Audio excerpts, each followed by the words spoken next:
So you told me you love rhinoplasty. I do love rhinoplasties. You know, for me, rhinoplasty is the one procedure that separates the men from the boys in plastic surgery. It's the one procedure that shows your artistic ability. And so in rhinoplasty, it's the longest learning curve. It's the most detail-oriented. It's the most artistic surgery we do. And so if you're at the top of your game and you're proud of what you do, I do a lot of rhinoplasties, and I just love it because it's in the center of their face. And a rhinoplasty can change someone's life. You know, most people are concerned that it'll change the way they look, and it couldn't be farther from the truth. It only enhances their look. In other words, if somebody has a hump on their nose or a wide nose, that takes away from the beauty of their face. If you can create a beautiful nose that just blends in with their face, that makes their whole face look more attractive. So you can imagine from a surgeon's perspective, if you're looking at someone that you did their nose and you hit a home run on them and their nose looks perfect and they're happy and you're happy, that's really fun.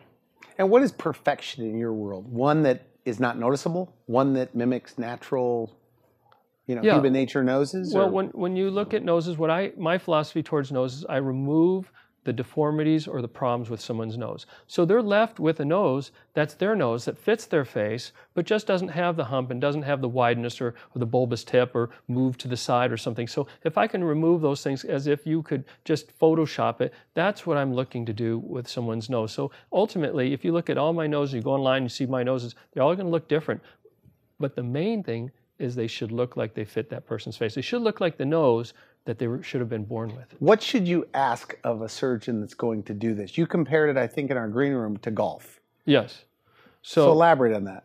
Well, the reason I said is golf takes so long to learn, but once you're good at it, you have to keep practicing. But you have to keep doing it. Yeah, but you want to ask, do they do a lot of noses? You want to know how many noses they have. You want to look at their noses and look at their photo gallery, because if they're going to show you a photo gallery, they're showing you some of their best results. And if their art isn't compatible to your art, when you look at their nose and you say, God, I don't really like that nose. I wouldn't be happy with that. Then that's the wrong surgeon for you. So you want someone who's experienced at doing a lot of noses, and you want to like their noses that you see. We've had a lot of plastic surgeons on the show over the years, and I think the public doesn't realize how many surgeons don't like doing noses. They don't like doing rhinoplasty. Right. That it's, for them, almost like a risky procedure that they send out. Well, is it because it is so technically demanding or so artistic? It takes a lot of skill sets to be good at rhinoplasty. And if you never develop those skill sets and you don't get good at rhinoplasties, you get an unhappy patient. And so you really want to go to someone who's experienced and likes doing them. So if you don't like your nose, come in for a consult.